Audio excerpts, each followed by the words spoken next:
উপজেলার সন্ত্রাস, মাদক, নৈরাজ্য ও চাঁদাবাজির বিরুদ্ধে দ্রুত নির্বাচনের দাবিতে গোলাকান্দাইল ইউনিয়ন ছাত্রদলের ছাত্র সমাবেশ অনুষ্ঠিত হয়েছে।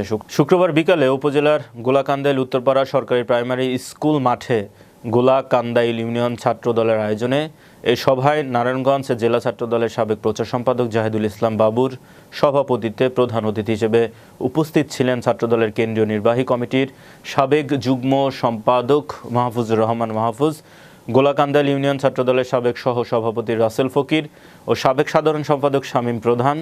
এই সঞ্চালনায় প্রধান বক্তা হিসেবে উপস্থিত ছিলেন নারায়ণগঞ্জ জেলা ছাত্রদলের সাবেক সিনিয়র সহ সভাপতি সুলতান মাহমুদ।